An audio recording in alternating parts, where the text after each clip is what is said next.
ನಮಸ್ಕಾರ ಸ್ನೇಹಿತರೆ, ಎಲ್ಲರಿಗೂ ಸ್ಟಡಿಯಸ್ ಕನ್ನಡ ಯೂಟ್ಯೂಬ್ ಚಾನಲ್ಗೆ ಸ್ವಾಗತ ಸ್ನೇಹಿತರೆ. ಇಂದಿನ ವಿಡಿಯೋದಲ್ಲಿ ನಾವು ಫೆಬ್ರವರಿ 21 ಮತ್ತು 22 ಕರೆಂಟ್ ಅಫೇರ್ಸ್ ಎಂಸಿಕ್ಯೂ ರೂಪದಲ್ಲಿ ಚರ್ಚೆ ಮಾಡ್ತಾ ಹೋಗೋಣ. ಚರ್ಚೆ ಮಾಡೋಕ್ಕಿಂತ ಮುಂಚಿತವಾಗಿ ಯಾರು ನಮ್ಮ ಚಾನಲ್ಗೆ ಹೊಸಬರಿಗಿದ್ದೀರಿ, ಚಾನಲ್ನ ಸಬ್ಸ್ಕ್ರೈಬ್ ಮಾಡಿ, ಶೇರ್ ಮಾಡಿ ಮತ್ತು ಬೆಲ್ ಐಕಾನ್ ಕ್ಲಿಕ್ ಮಾಡಿ. ಬಿಕಾಸ್ ನಾವು ವಿಡಿಯೋ ಮಾಡೋದಕ್ಕೆ ನಿಮ್ಗೆ ಬೇಗ ನೋಟಿಫಿಕೇಶನ್ ಬರುತ್ತೆ. ಸ್ನೇಹಿತರೆ, ಮೊದಲೇ ಪ್ರಶ್ನೆ ಏನಂತ ಕೇಳಿದೆ ನೋಡ್ರಿ. 2024-25ನೇ ಅವಧಿಗೆ ಕಬ್ಬಿನ ದರವನ್ನು ಪ್ರತಿ ಕ್ವಿಂಟಲ್ಗೆ ಎಷ್ಟು ರೂಗೆ ಹೆಚ್ಚಿಸಲಾಗಿದೆ ಅಂತ ಪ್ರಶ್ನೆ ಕೇಳಿದ್ದಾರೆ.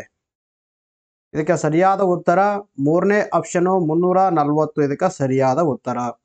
ಅರೆ ಯಾಕೆ ಈ ಒಂದು ಪ್ರಶ್ನೆ ಕೇಳಲಾಗಿತ್ತಂದ್ರೆ, ನಿಮ್ಮ ನ್ಯೂಸ್ ಪೇಪರ್ ಆರ್ಟಿಕಲ್ ಕಾಣಿಸಿಕೊಂಡಿದೆ ನೋಡಿ, ಕಬ್ಬು ಖರೀದಿ ದರ ಕ್ವಿಂಟಲ್ಗೆ 340ಕ್ಕೆ ಏರಿಕೆ ಅಂತ ಆರ್ಟಿಕಲ್ ನ್ಯೂಸ್ ಪೇಪರ್ಲಿ ಕಾಣಿಸಿಕೊಂಡಿರುವಂಥದ್ದು. ಇದರ ಬಗ್ಗೆ ನಾವು ಸವಿಸ್ತಾರವಾಗಿ ಡಿಸ್ಕಷನ್ ಮಾಡ್ತಾ ಹೋಗೋಣ. ನೋಡಿ, ಈ ವರ್ಷದ ಅಕ್ಟೋಬರ್ನಿಂದ ಆರಂಭವಾಗುವ 2024-25ನೇ ಅವಧಿಗೆ ಕಬ್ಬಿನ ದರವನ್ನು ಪ್ರತಿ ಕ್ವಿಂಟಲ್ಗೆ ರೂ. 25ರಷ್ಟು ಹೆಚ್ಚಳ ಮಾಡಿರುವುದಾಗಿ ಕೇಂದ್ರ ಸರ್ಕಾರ ಘೋಷಣೆ ಮಾಡಿರುವಂಥದ್ದು. 25% ಈ ಒಂದು ಕಬ್ಬಿನ ದರವನ್ನು ರೀಸೆಂಟ್ ಆಗಿ ಕೇಂದ್ರ ಸರ್ಕಾರ ಒಂದು ಜಾಸ್ತಿಯನ್ನು ಮಾಡಿರುವಂಥದ್ದು. ಹೀಗಾಗಿ 2024 ಅಕ್ಟೋಬರ್ 1ರಿಂದ 2025 ಸೆಪ್ಟೆಂಬರ್ 30ರವರೆಗೆ ಕಬ್ಬಿನ ಖರೀದಿ ದರವನ್ನು ಕ್ವಿಂಟಲ್ಗೆ ರೂ.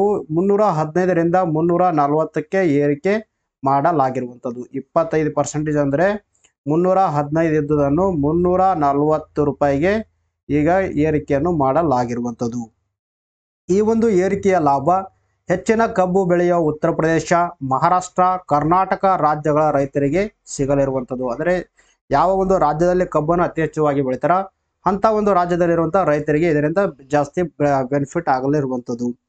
ಇನ್ನು ನಾವು ಕಬ್ಬಿನ ಬಗ್ಗೆ ಮಾತಾಡ್ತಾ ಬಂದ ನೋಡ್ರಿ, ಕಬ್ಬಿನ ಒಂದು ವೈಜ್ಞಾನಿಕ ಹೆಸರು ಏನಂದ್ರೆ ಸಖ್ಯಾರಮ್ ಅಫಿಸಿನೆರಮ್ ಅಂತ ಹೇಳ್ತೀವಿ. ಇನ್ನು ಕಬ್ಬನ್ನು ನಾವು ಉತ್ಪಾದನೆ ಮಾಡ್ಬೇಕಂದ್ರೆ ಅದಕ್ಕೆ 25 ಡಿಗ್ರಿಯಿಂದ 28 ಡಿಗ್ರಿ ಉಷ್ಣಾಂಶ ಬೇಕಾಗುತ್ತೆ. ಅದಲ್ಲದೆ ವಾರ್ಷಿಕವಾಗಿ 100ರಿಂದ 150 ಸೆಂಟಿಮೀಟರ್ ಮಳೆಯನ್ನು ಕೂಡ ಈ ಒಂದು ಕಬ್ಬಿನ ಬೆಳೆಗೆ ಬೇಕಾಗುತ್ತೆ. ಆದರೆ ಕಬ್ಬನ್ನು ಯಾವ ಮಣ್ಣಿನಲ್ಲಿ ಚೆನ್ನಾಗಿ ಬೆಳೆಯಲಾಗುತ್ತೆ ಅಂದ್ರೆ ಒಂದು ಮೆಕ್ಕಲು ಮಣ್ಣು ಮತ್ತು ಕಪ್ಪು ಮಣ್ಣಿನಲ್ಲಿ ಈ ಒಂದು ಕಬ್ಬನ್ನು ಚೆನ್ನಾಗಿ ಬೆಳೆಯಲಾಗುತ್ತೆ. ಇನ್ನು ಅತಿ ಹೆಚ್ಚು ಕಬ್ಬನ್ನು ಉತ್ಪಾದನೆ ಮಾಡುವಂಥ ದೇಶಗಳು ಯಾವಂದ್ರೆ ಮೊದಲ ಸ್ಥಾನದಲ್ಲಿರುವಂಥದ್ದು ಬ್ರೆಜಿಲ್, ಇನ್ನು ಎರಡನೇ ಸ್ಥಾನದಲ್ಲಿರುವಂಥದ್ದು ಭಾರತ. ಇನ್ನು ನಂತರದಲ್ಲಿ ಅತಿ ಹೆಚ್ಚು ಕಬ್ಬನ್ನು ಉತ್ಪಾದನೆ ಮಾಡುವಂಥ ರಾಜ್ಯಗಳನ್ನು ನಾವು ಭಾರತದಲ್ಲಿ ಪರಿಗಣನೆ ತೆಗೆದುಕೊಂಡ್ರೆ ಯಾವ ರಾಜ್ಯ ಅತಿ ಹೆಚ್ಚು ಉತ್ಪಾದನೆ ಮಾಡ್ತಂದ್ರೆ ಮೊದಲ ಸ್ಥಾನದಲ್ಲಿರುವಂಥದ್ದು ಉತ್ತರ ಪ್ರದೇಶ, ತದನಂತರದಲ್ಲಿ ಎರಡನೇ ಸ್ಥಾನದಲ್ಲಿರುವಂಥದ್ದು ಮಹಾರಾಷ್ಟ್ರ. ಇನ್ನು ಭಾರತೀಯ ಕಬ್ಬು ಸಂಶೋಧನಾ ಸಂಸ್ಥೆ ಯಾವ ರಾಜ್ಯದಲ್ಲಿ ಕಂಡುಬರುತ್ತಂದ್ರೆ ಉತ್ತರ ಪ್ರದೇಶದ ಲಕ್ನೋದಲ್ಲಿ ಕಂಡುಬರುತ್ತೆ. ಅತಿ ಹೆಚ್ಚು ಕಬ್ಬು ಉತ್ಪಾದಿಸುವಂಥ ರಾಜ್ಯನೂ ಕೂಡ ಉತ್ತರ ಪ್ರದೇಶ.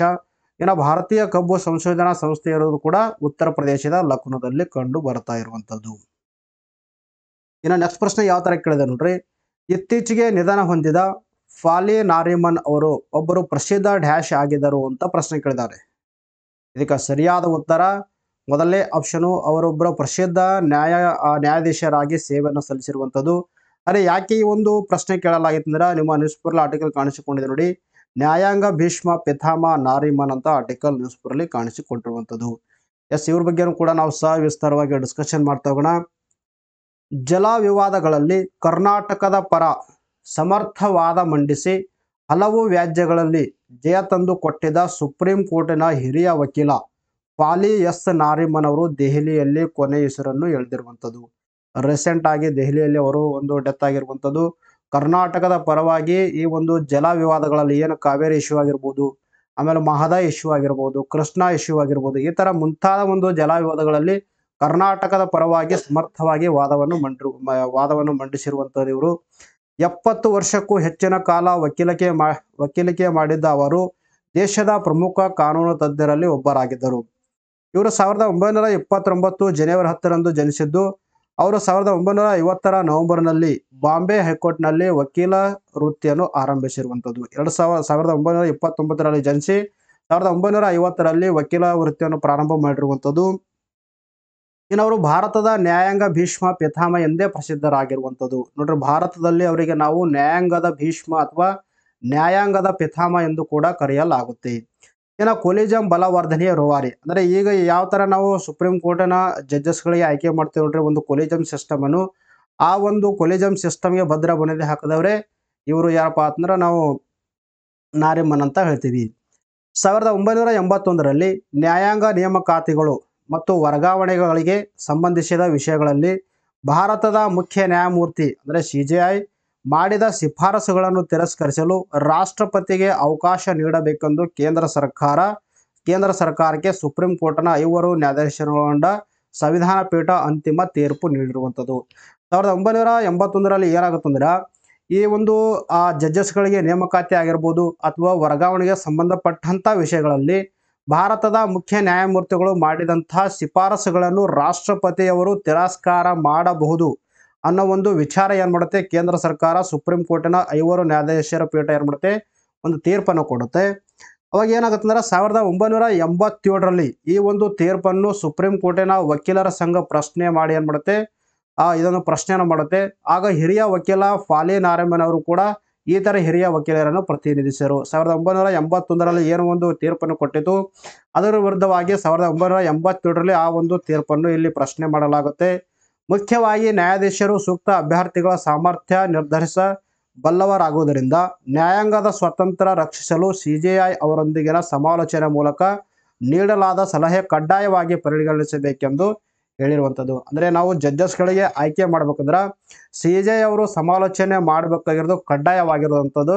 ಅಲ್ಲಿ ಇವರು ಏನು ಮಾಡಿರಪ್ಪ ಅಂತಂದ್ರೆ ಒಂದು ವಾದವನ್ನು ಮಂಡನೆ ಮಾಡಿರುವಂಥದ್ದು. 1993ರಲ್ಲಿ 9 ನ್ಯಾಯಾಧೀಶರ ಪೀಠವು ನಾರಿಮನ್ ಅವರ ವಾದಗಳನ್ನು ಒಪ್ಪಿಕೊಂಡಿತು. ಏನು 1987ರಲ್ಲಿ ಒಂದು ಸುಪ್ರೀಂ ಕೋರ್ಟಿನ 81ರ ತೀರ್ಪಿನ ವಿರುದ್ಧವಾಗಿ ಪ್ರಶ್ನೆ ಮಾಡಿಬಿಟ್ಟು ಅಲ್ಲಿ ವಾದವನ್ನು ಮಂಡಿಸ್ತಾರ. ಆ ಒಂದು ವಾದಕ್ಕೆ 1993ರಲ್ಲಿ ನ್ಯಾಯಾಧೀಶರ ಪೀಠ ಏನು ಮಾಡುತ್ತೆ, ಅವರ ಒಂದು ವಾದವನ್ನು ಒಪ್ಪಿಕೊಳ್ಳುತ್ತೆ. ಈ ಹಿನ್ನೆಲೆಯಲ್ಲಿ ಸುಪ್ರೀಂ ಕೋರ್ಟ್ ಕೊಲಿಜಿಯಂ ಸ್ಥಾಪನೆ ಮಾಡಲಾಗುತ್ತೆ. ಅಂದರೆ ಸುಪ್ರೀಂ ಕೋರ್ಟಿನ ಕೊಲಿಜಿಯಂ ಸ್ಟಾರ್ಟ್ ಆಗಿದೆ 1993ರಿಂದ. ಆಗಿನಿಂದ ಕೊಲಿಜಿಯಂ ಶಿಫಾರಸಿನ ಅನ್ವಯ ನ್ಯಾಯಾಧೀಶರ ನೇಮಕಾತಿ ವಿಧಾನ ಜಾರಿಯಲ್ಲಿರುವುದು. ಸೊ ಈ ಒಂದು ಹಿನ್ನೆಲೆಯಿಂದ ನಾವೇನು ಮಾಡ್ತೀವ್ರಿ, ಆ ಸುಪ್ರೀಂ ಕೋರ್ಟಿನ ನ್ಯಾಯಾಧೀಶರನ್ನು ಕೊಲಿಜಿಯಂ ಸಿಸ್ಟಮ್ ಮೂಲಕ ಆಯ್ಕೆ ಮಾಡಲಾಗ್ತಾ ಇರುವಂಥದ್ದು. ಇನ್ನು ಇವರ ಪ್ರಸಿದ್ಧ ಆತ್ಮಕಥೆ ಯಾವುದಂದ್ರೆ, ಇವ್ರು ಬರೆದಿರುವಂಥ ಆತ್ಮಕಥೆ ಅಂದ್ರೆ ಬಿಫೋರ್ ಮೆಮೊರಿ ಫೇಡ್ಸ್ ಅಂತ ಹೇಳ್ತೀವಿ. ಇದನ್ನು ಕೂಡ ವೆರಿ ಇಂಪಾರ್ಟೆಂಟ್ ಆಗ್ತದೆ. ನೋಡಿ ನೆಕ್ಸ್ಟ್ ನೋಡ್ತಾ ಹೋಗೋಣ. ನೆಕ್ಸ್ಟ್ ಪ್ರಶ್ನೆ ನೋಡ್ರಿ. ನೆಕ್ಸ್ಟ್ ಪ್ರಶ್ನೆ ನೋಡೋಕ್ಕಿಂತ ಮುಂಚಿತವಾಗಿ ಇವರಿಗೆ ಸಂದಿರುವಂಥ ಪ್ರಶಸ್ತಿಗಳನ್ನ ನೋಡ್ತಾ ಬಂದ ನೋಡ್ರಿ. ಜನವರಿ 1991ರಲ್ಲಿ ಪದ್ಮಭೂಷಣ ಪ್ರಶಸ್ತಿ ನೀಡಿ ಗೌರವಿಸಲಾಗಿರುವಂಥದ್ದು. ಇನ್ನು 2007ರಲ್ಲಿ ಇವರಿಗೆ ಪದ್ಮ ವಿಭೂಷಣ ಪ್ರಶಸ್ತಿ ಕೂಡ ನೀಡಿ ಗೌರವಿಸಲಾಗಿರುವಂಥದ್ದು.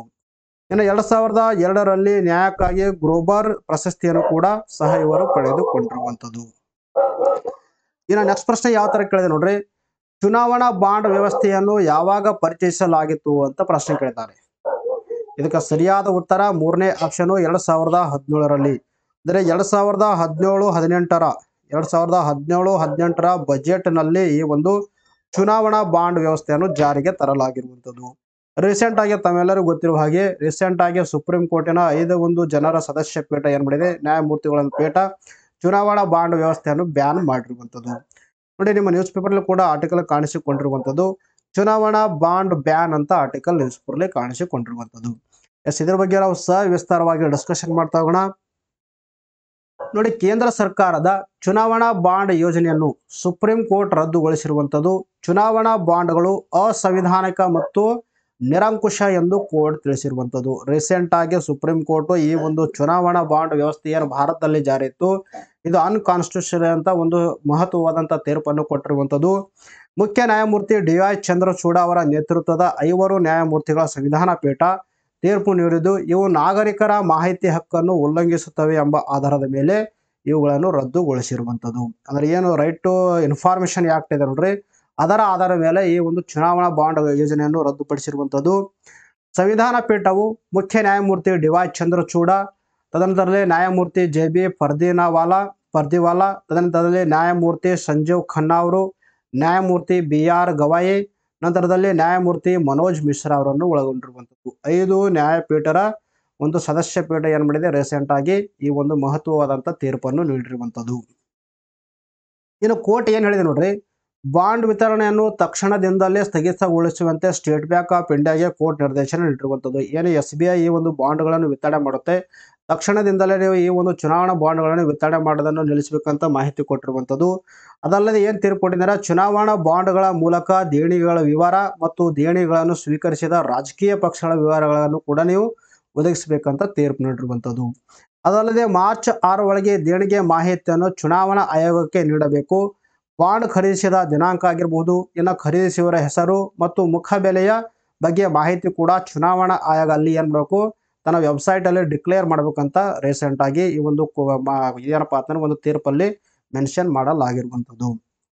ಇನ್ನು ಚುನಾವಣಾ ಬಾಂಡ್ ಬಗ್ಗೆ ನಾವು ಮಾತಾಡ್ತಾ ಬಂದ್ರಿ. ಇಲ್ಲಿವರೆಗೆ ನಾವು ಏನು ಡಿಸ್ಕಷನ್ ಮಾಡಿದ್ವಿ, ಕೋರ್ಟ್ ಯಾವ ಥರ ಒಂದು ತೀರ್ಪನ್ನು ಕೊಟ್ಟಿದೆ ಅದರ ಬಗ್ಗೆ ನಾವು ಡಿಸ್ಕಷನ್ ಮಾಡಿದ್ವಿ. ಇನ್ನು ಚುನಾವಣಾ ಬಾಂಡ್ ಬಗ್ಗೆ ನಾವು ಹಿನ್ನೆಲೆ ಮಾತಾಡ್ತಾ ಬಂದು ನೋಡ್ರಿ. ಭಾರತದಲ್ಲಿ ಚುನಾವಣಾ ಬಾಂಡ್ ವ್ಯವಸ್ಥೆಯನ್ನು 2017ರಲ್ಲಿ ಹಣಕಾಸು ಮಸೂದೆಯ ಮೂಲಕ ಅಂದರೆ ಫೈನಾನ್ಷಿಯಲ್ ಬಿಲ್ ಮೂಲಕ ಇದನ್ನು ಪರಿಚಯ ಮಾಡಲಾಗಿರುವಂಥದ್ದು. ಇದು ಜಾರಿಗೆ ಬಂದು 2018ರಲ್ಲಿ ಇವುಗಳನ್ನು ಜಾರಿಗೆ ತರಲಾಯಿತು. 2017ರಲ್ಲಿ ಬಜೆಟ್ ಸ್ಪೀಚಲ್ಲಿ ಇವುಗಳನ್ನು ಒಂದು ಫೈನಾನ್ಸ್ ಬಿಲ್ ಮೂಲಕ ಪರಿಚಯ ಮಾಡಿ 2018ರಲ್ಲಿ ಜಾರಿಗೆ ತರಲಾಯಿತು. ಪ್ರಾಮಿಸರಿ ನೋಟ್ಗಳಂತ ಹಣದ ಸಾಧನಗಳಾಗಿವೆ. ಇದನ್ನು SBIನಿಂದ ಕಂಪನಿಗಳಾಗಿರ್ಬೋದು ಅಥವಾ ವ್ಯಕ್ತಿಗಳು ಖರೀದಿಸಿ ರಾಜಕೀಯ ಪಕ್ಷಗಳಿಗೆ ದೇಣಿಗೆಯನ್ನು ನೀಡಬಹುದು. ಸ್ಟೇಟ್ ಬ್ಯಾಂಕ್ ಆಫ್ ಇಂಡಿಯಾ ಏನು ಮಾಡುತ್ತೆ, ಈ ಒಂದು ಬಾಂಡ್ಗಳನ್ನು ರಿಲೀಸ್ ಮಾಡುತ್ತೆ. ವ್ಯಕ್ತಿಗಳನ್ನು ಅವುಗಳನ್ನು ಖರೀದಿ ಮಾಡಿಬಿಟ್ಟು ಏನ್ಬೋದು, ತಮ್ಮ ಒಂದು ರಾಜಕೀಯ ಪಕ್ಷಗಳಿಗೆ ಅವರು ದೇಣಿಗೆಯನ್ನು ನೀಡಬಹುದು. ಇಲ್ಲಿ ವ್ಯಕ್ತಿಗಳಾದರೂ ನೀಡಬಹುದು ಅಥವಾ ಯಾವುದೇ ಸಂಸ್ಥೆಯವರು ಕೂಡ ಇಲ್ಲಿ ನೀಡಬಹುದು. ಇನ್ನು ಈ ಒಂದು ಬಾಂಡ್ಗಳನ್ನು ಒಬ್ಬ ವ್ಯಕ್ತಿ ಅಥವಾ ಹಲವು ವ್ಯಕ್ತಿಗಳು ಜಂಟಿಯಾಗಿ ಕೂಡ ಖರೀದಿ ಮಾಡಬಹುದು. ಕೇವಲ ಒಬ್ಬರಲ್ಲ, ಒಬ್ಬ ವ್ಯಕ್ತಿ ಇನ್ನೊಬ್ಬರು ವ್ಯಕ್ತಿ ಜೊತೆ ಸೇರಿಬಿಟ್ಟು ಜಂಟಿಯಾಗಿ ಕೂಡ ಈ ಒಂದು ಬಾಂಡ್ಗಳನ್ನು ಖರೀದಿ ಮಾಡಬಹುದಾಗಿತ್ತು. ಇನ್ನು SBI ಎಷ್ಟು ಮುಖಬೆಲೆಯ ಈ ಬಾಂಡ್ಗಳನ್ನು ಬಿಡುಗಡೆ ಮಾಡ್ತಿತ್ತು ಅಂದ್ರೆ 1,000 ರು ಹಿಡ್ಕೊಂಡು 10,000, ತದನಂತರದಲ್ಲಿ 1 ಲಕ್ಷ, 10 ಲಕ್ಷ ಮತ್ತು 1 ಕೋಟಿ ಮುಖಬೆಲೆಯ ಬಾಂಡ್ಗಳನ್ನು ನೀಡಲಾಗ್ತಾ ಇರುವಂಥದ್ದು. ರೀಸೆಂಟಾಗಿ ಇವುಗಳನ್ನು ಬ್ಯಾನ್ ಮಾಡಲಾಗಿರುವಂಥದ್ದು. ಇವುಗಳ ವಿತರಣೆ ದಿನಾಂಕದಿಂದ 15 ದಿನವರೆಗೆ ಮಾನ್ಯವಾಗಿರುವಂಥದ್ದು. ಅಂದರೆ ಇವುಗಳ ಒಂದು ಮ್ಯಾಚುರಿಟಿ ಪೀರಿಯಡ್ ಎಷ್ಟುವರೆಗೆ ಇರ್ತಿತ್ತು ಅಂದ್ರೆ ಈ ಒಂದು ಚುನಾವಣಾ ಬಾಂಡ್ಗಳದು 15 ದಿನದೊಳಗೆ ಇವರ ಮ್ಯಾಚುರಿಟಿ ಪೀರಿಯಡ್ ಇರ್ತಾ ಇತ್ತು. ಎಷ್ಟು ಮುಖಬೆಲೆ ಅಂದ್ರೆ 1,000 ಹಿಡ್ಕೊಂಡು 1 ಕೋಟಿವರೆಗೆ ಈ ಒಂದು ಮುಖಬೆಲೆ ಬಾಂಡ್ಗಳನ್ನು ಬಿಡುಗಡೆ ಮಾಡಲಾಗಿರುವಂಥದ್ದು.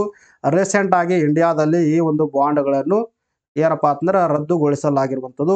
ಇಂಥ ಒಂದು ಮಹತ್ವವಾದಂಥ ತೀರ್ಪನ್ನು ಸುಪ್ರೀಂ ಕೋರ್ಟ್ ರೀಸೆಂಟ್ ಆಗಿ ನೀಡಿರುವಂಥದ್ದು. ಇನ್ನು ಯಾರಿಗೆ ನಮ್ಮ ಮ್ಯಾಗಜಿನ್ಗಳನ್ನು ಬೇಕು, ಈ ಒಂದು ನಂಬರ್ಗೆ ನೀವು ಪೇ ಮಾಡಿದ್ರೆ ಸ್ಕ್ರೀನ್ಶಾಟ್ ಅನ್ನು ಕಳಿಸುವ ಮೂಲಕ ಪಡೆದುಕೊಳ್ಬೋದು. ಆದರೆ ಎಷ್ಟಾಗುತ್ತೆ ಅಂತ ಇಲ್ಲಿ ಪ್ರೈಸ್ ಕೊಟ್ಟಿದ್ದಾರೆ ನೋಡ್ರಿ ನಿಮಗೆಲ್ಲ. ಫಾರ್ 15 ಡೇಸ್ ಕೊಡ್ತಾರೆ, ಆಮೇಲೆ 1 ಮಂತ್ ಕೊಟ್ಟಿದ್ದಾರೆ. 2023 ಜಾನ್ ಹಿಡ್ಕೊಂಡು ಜನವರಿ 2024ವರೆಗೆ ನಿಮ್ಗೆ ಎಷ್ಟಾಗುತ್ತೆ, 520 ರೂಪಾಯಿ ಆಗುತ್ತೆ. ಆಮೇಲೆ 2022 ಜಾನ್ ಹಿಡ್ಕೊಂಡು ಜನವರಿ 2024ವರೆಗೆ ಎಷ್ಟಾಗುತ್ತೆ ನಿಮಗೆ 1,020 ರೂಪಾಯಿ ಆಗುತ್ತೆ. ಅದು ಡಿಸ್ಕೌಂಟ್ ಸೇರಿಬಿಟ್ಟು ನಿಮಗೆ 920 ರೂಪಾಯಿಯಲ್ಲಿ ಸಿಗುತ್ತೆ. ಈ ಒಂದು ನಂಬರ್ಗೆ ನೀವು ಪೇ ಮಾಡಿದ್ದನ್ನು ಸ್ಕ್ರೀನ್ಶಾಟನ್ನು ಕಳಿಸುವ ಮೂಲಕ ನಮ್ಮ PDF ಫಾರ್ಮೆಟ್ ಇರುವಂಥ ಮ್ಯಾಗಜಿನ್ಗಳನ್ನು ನೀವು ಪಡೆದುಕೊಳ್ಳಬಹುದು. ನೋಡಿ ನೆಕ್ಸ್ಟ್ ನೋಡ್ತಾ ಹೋಗೋಣ. ನೆಕ್ಸ್ಟ್ ಪ್ರಶ್ನೆ ಯಾವ ಥರ ಕೇಳಿದೆ ನೋಡ್ರಿ. ದೇಶದ ಮೊದಲ ಕೌಶಲ್ಯ ಭಾರತ ಕೇಂದ್ರವನ್ನು ಯಾವ ನಗರದಲ್ಲಿ ಉದ್ಘಾಟಿಸಲಾಗಿದೆ ಅಂತ ಪ್ರಶ್ನೆ ಕೇಳಿದ್ದಾರೆ. ಇದಕ್ಕೆ ಸರಿಯಾದ ಉತ್ತರ 3ನೇ ಆಪ್ಷನ್ ಸಂಬಲ್ಪುರದಲ್ಲಿ ಉದ್ಘಾಟನೆ ಮಾಡಲಾಗಿರುವಂಥದ್ದು. ಕೇಂದ್ರ ಸಚಿವ ಧರ್ಮೇಂದ್ರ ಅವರು ಒಡಿಶಾದ ಸಂಬಲ್ಪುರದಲ್ಲಿ ದೇಶದ ಮೊದಲ ಕೌಶಲ್ಯ ಭಾರತ ಕೇಂದ್ರವನ್ನು ಉದ್ಘಾಟನೆ ಮಾಡಿರುವಂಥದ್ದು. ವೆರಿ ಇಂಪಾರ್ಟೆಂಟ್ ಆಗುತ್ತದೆ. ದೇಶದ ಮೊಟ್ಟ ಮೊದಲ ಕೌಶಲ್ಯ ಭಾರತ ಕೇಂದ್ರವನ್ನು ಎಲ್ಲಿ ಉದ್ಘಾಟನೆ ಮಾಡಲಾಗಿದೆ, ಒಡಿಶಾ ರಾಜ್ಯದ ಸಂಬಲ್ಪುರ ನಗರದಲ್ಲಿ ಉದ್ಘಾಟನೆ ಮಾಡಲಾಗಿರುವಂಥದ್ದು. ಪ್ರಾದೇಶಿಕ ಅಭಿವೃದ್ಧಿಯನ್ನು ಉತ್ತೇಜಿಸುವ ಮತ್ತು ಸುಸ್ಥಿರ ಉದ್ಯೋಗಾವಕಾಶಗಳನ್ನು ಸೃಷ್ಟಿಸುವ ಸಾಮರ್ಥ್ಯವನ್ನು ಹೊಂದಿರುವ ಕೈಗಾರಿಕೆಗಳ ನಿರ್ದಿಷ್ಟ ಕೌಶಲ್ಯ ಅಗತ್ಯಗಳನ್ನು ಪರಿಹರಿಸುವ ಒಂದು ಗುರಿಯನ್ನು ಹೊಂದಿರುವಂಥದ್ದು. ಗುಣಮಟ್ಟದ ಶಿಕ್ಷಣದ ಪ್ರವೇಶವನ್ನು ಖಚಿತಪಡಿಸಿಕೊಳ್ಳಲು ಮತ್ತು ಮಹತ್ವಾಕಾಂಕ್ಷೆಯ ಯುವಕರಿಗೆ ಸಮತಟ್ಟವಾದ ಮೈದಾನವನ್ನು ಸ್ಥಾಪಿಸಲು ಈ ಒಂದು ಕೇಂದ್ರವನ್ನು ರೀಸೆಂಟ್ ಆಗಿ ಒಡಿಶಾದ ಸಂಬಲ್ಪುರದಲ್ಲಿ ಸ್ಥಾಪನೆ ಮಾಡಲಾಗಿರುವಂಥದ್ದು. ಇನ್ನು ಏಷ್ಯಾನ ಒಳಾಂಗಣ ಅಥ್ಲೆಟಿಕ್ಸ್ ಚಾಂಪಿಯನ್ಶಿಪ್ನ ಪದಕ ಪಟ್ಟಿಯಲ್ಲಿ ಅಗ್ರಸ್ಥಾನ ಪಡೆದ ದೇಶ ಯಾವುದು ಅಂತ ಪ್ರಶ್ನೆ ಕೇಳಿದ್ದಾರೆ. ಇದಕ್ಕೆ ಸರಿಯಾದ ಉತ್ತರ 2ನೇ ಆಪ್ಷನು ಚೀನಾ. ನೋಡ್ರಿ, ಇರಾನ್ನ ಒಂದು ಟೆಹರಾನ್ನಲ್ಲಿ ನಡೆದಿರುವಂಥ ಈ ಒಂದು ಏಷ್ಯನ್ ಒಳಾಂಗಣ ಅಥ್ಲೆಟಿಕ್ಸ್ ಚಾಂಪಿಯನ್ಶಿಪ್ನಲ್ಲಿ ಪದಕ ಪಟ್ಟಿಯಲ್ಲಿ ಚೀನಾ 16 ಪದಕಗಳೊಂದಿಗೆ ಅಗ್ರ ಸ್ಥಾನವನ್ನು ಪಡೆದುಕೊಂಡಿರುವಂಥದ್ದು. ಇನ್ನು ಭಾರತ ಎಷ್ಟಪ್ಪ ಅಂತ ಟೋಟಲ್ 4 ಪದಕಗಳೊಂದಿಗೆ 5ನೇ ಸ್ಥಾನವನ್ನು ಪಡೆದುಕೊಂಡಿರುವಂಥದ್ದು. ಇನ್ನು ಕಜಕಿಸ್ತಾನ ಮತ್ತು ಯಾವುದಪ್ಪ ಅಂತಂದ್ರೆ ಜಪಾನು 2 ಮತ್ತು 3ನೇ ಸ್ಥಾನವನ್ನು ಪಡೆದುಕೊಂಡಿರುವಂಥದ್ದು. ಇರಾನ್ನ ಟೆಹರಾನ್ನಲ್ಲಿ ಫೆಬ್ರವರಿ 17ರಿಂದ 19ರವರೆಗೆ ನಡೆದ ಏಷ್ಯನ್ ಒಳಾಂಗಣ ಅಥ್ಲೆಟಿಕ್ಸ್ ಚಾಂಪಿಯನ್ಶಿಪ್ನ 11ನೇ ಆವೃತ್ತಿಯಲ್ಲಿ ಭಾರತವು 4 ಪದಕಗಳೊಂದಿಗೆ ಪದಕ ಪಟ್ಟಿಯಲ್ಲಿ 5ನೇ ಸ್ಥಾನ ಪಡೆದುಕೊಂಡಿರುವಂಥದ್ದು. ರೀಸೆಂಟಾಗಿ ಎಲ್ಲಿ ನಡೆಸಲಾಗಿತ್ತು ಈ ಒಂದು ಚಾಂಪಿಯನ್ಶಿಪ್ಗಳೆಂದರೆ ಇರಾನ್ನ ಟೆಹರಾನ್ನಲ್ಲಿ ನಡೆಸಲಾಗಿರುವಂಥದ್ದು. ಎಷ್ಟನೇ ಆವೃತ್ತಿ ಅಂದ್ರೆ 11ನೇ ಆವೃತ್ತಿ ಆಗಿರುವಂಥದ್ದು. ಭಾರತ ಎಷ್ಟು ಪದಕ ಗೆದ್ದುಕೊಂಡಿದೆ, 4 ಪದಕಗಳನ್ನು ಪಡೆದುಕೊಂಡಿರುವಂಥದ್ದು. 4 ಪದಕಗಳಲ್ಲಿ 3 ಚಿನ್ನದ ಪದಕ, 1 ಬೆಳ್ಳಿ ಪದಕವನ್ನು ಪಡೆದುಕೊಂಡು ಪದಕ ಪಟ್ಟಿಯಲ್ಲಿ 5ನೇ ಸ್ಥಾನವನ್ನು ಪಡೆದುಕೊಂಡಿರುವಂಥದ್ದು. ಇನ್ನು ಚೀನಾ 16 ಪದಕಗಳನ್ನು ಪಡೆದುಕೊಳ್ಳುವ ಮೂಲಕ ಪದಕ ಪಟ್ಟಿಯಲ್ಲಿ ಅಗ್ರ ಸ್ಥಾನವನ್ನು ಪಡೆದುಕೊಂಡಿರುವಂಥದ್ದು. ಇನ್ನು ಜಪಾನು 9 ಪದಕಗಳೊಂದಿಗೆ ಇನ್ನು ಕಜಕಿಸ್ತಾನ 12 ಪದಕಗಳನ್ನು ಪಡೆಯುವ ಮೂಲಕ ಕ್ರಮವಾಗಿ 2 ಮತ್ತು 3ನೇ ಸ್ಥಾನವನ್ನು ಪಡೆದುಕೊಂಡಿರುವಂಥದ್ದು.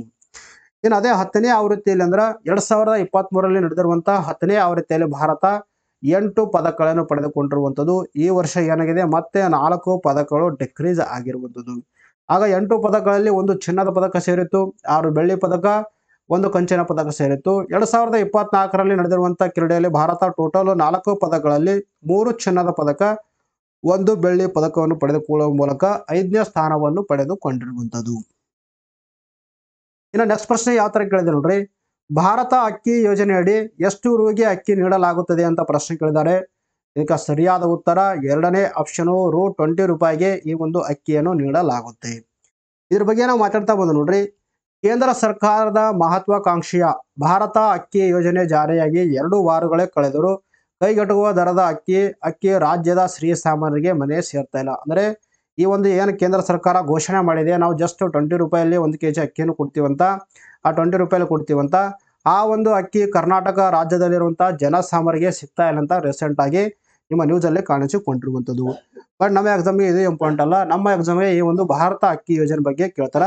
ಸೊ ದ್ಯಾಟ್ ಅದರ ಬಗ್ಗೆ ನಾವು ಡಿಸ್ಕಷನ್ ಮಾಡ್ತಾ ಬಂದ ನೋಡ್ರಿ, ಭಾರತ ಅಕ್ಕಿ ಯೋಜನೆ ಅಂದ್ರೆ ಭಾರತ ಬ್ರ್ಯಾಂಡ್ ರೈಸ್ ಯೋಜನೆಯನ್ನು ನಾವು ಫೆಬ್ರವರಿ 2ರಂದು ಚಾಲನೆ ನೀಡಲಾಗಿರುವಂಥದ್ದು.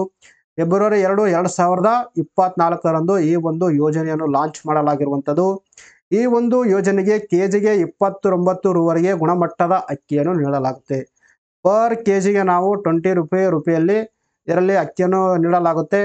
ಇನ್ನು ಯಾರ್ಯಾರಿಗೆ ಅಕ್ಕಿಯನ್ನು ಎಲ್ಲಿ ನೀಡಲಾಗುತ್ತೆ ಅಂದ್ರೆ APL ಅಂದ್ರೆ ಅಬೋ ಪಾವರ್ಟಿ ಲೈನು, BPL ಅಂದ್ರೆ ಬಿಲೋ ಪಾವರ್ಟಿ ಲೈನ್ ಹೊಂದಿರುವಂತಹ ಜನರಿಗೆ, ಕಾರ್ಡ್ಗಳು ಹೊಂದಿರುವಂತಹ ಜನರಿಗೆ ಅಥವಾ ಹೊಂದದೇ ಇರುವಂತಹ ಜನರಿಗೂ ಕೂಡ ಇದರಲ್ಲಿ ಈ ಒಂದು ಅಕ್ಕಿಗಳನ್ನು ನೀಡಲಾಗುತ್ತೆ.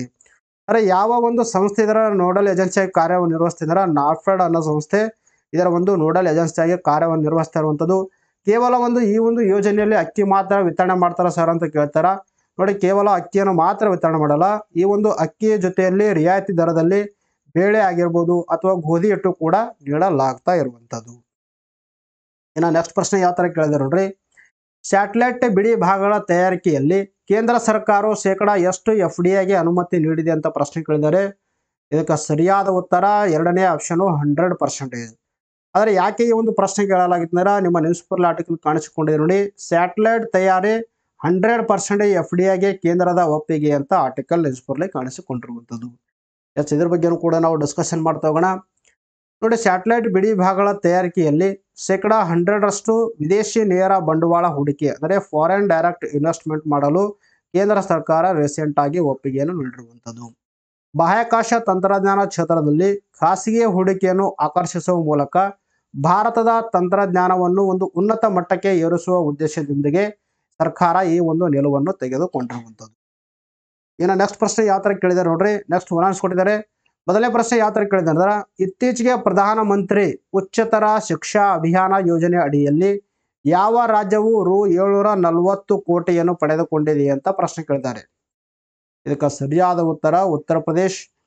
ಇನ್ನು ಸುದ್ದಿಯಲ್ಲಿ ಕಂಡು ಬಂದ ಕ್ವೇಷರ್ ಎಂದರೇನು ಅಂತ ಪ್ರಶ್ನೆ ಕೇಳಿದ್ದಾರೆ. ಇದಕ್ಕೆ ಸರಿಯಾದ ಉತ್ತರ ಇದು ಒಂದು ಸಕ್ರಿಯ ಗ್ಯಾಲಕ್ಸಿಯ ನ್ಯೂಕ್ಲಿಯಸ್ ಆಗಿರುವಂಥದ್ದು. ಇನ್ನು ಇತ್ತೀಚೆಗೆ ಮುಖ್ಯಮಂತ್ರಿ ಹರಿತ ವಿಕಾಸ ಛತ್ರವೃತ್ತಿ ಯೋಜನೆಯು ಯಾವ ರಾಜ್ಯದಿಂದ ಪ್ರಾರಂಭಿಸಲ್ಪಟ್ಟಿದೆ ಅಂತ ಪ್ರಶ್ನೆ ಕೇಳಿದ್ದಾರೆ. ಇದಕ್ಕೆ ಸರಿಯಾದ ಉತ್ತರ ಹಿಮಾಚಲ ಪ್ರದೇಶ. ಇನ್ನು ಸುದ್ದಿಯಲ್ಲಿ ಕಂಡು ಬಂದ ಲಾಫ್ ನೀಗ್ ಸರೋವರವು ಯಾವ ದೇಶದಲ್ಲಿದೆ ಅಂತ ಪ್ರಶ್ನೆ ಕೇಳಿದ್ದಾರೆ. ಇದಕ್ಕೆ ಸರಿಯಾದ ಉತ್ತರ ಐರ್ಲೆಂಡ್. ಬಹುರಾಷ್ಟ್ರೀಯ ಮಿಲಿಟರಿ ವ್ಯಾಯಾಮ ಶಾಂತಿ ಪ್ರಯಾಸ ಎಷ್ಟಪಥ ಆವೃತ್ತಿ 4 ಎಲ್ಲಿ ಆಯೋಜಿಸಲಾಯಿತು ಅಂತ ಪ್ರಶ್ನೆ ಕೇಳಿದ್ದಾರೆ. ಇದಕ್ಕೆ ಸರಿಯಾದ ಉತ್ತರ ಕಠ್ಮಂಡು. ಸ್ನೇಹಿತರೆ, ಇಲ್ಲಿಗೊಂದು ವಿಡಿಯೋ ಮುಗಿಸೋಣ, ಮತ್ತೆ ಮುಂದಿನ ವಿಡಿಯೋದಲ್ಲಿ ನಾವು ಭೇಟಿಯಾಗೋಣ. ಅಲ್ಲಿ ಟೇಕ್ ಕೇರ್, ಬೈ ಬಾಯ್.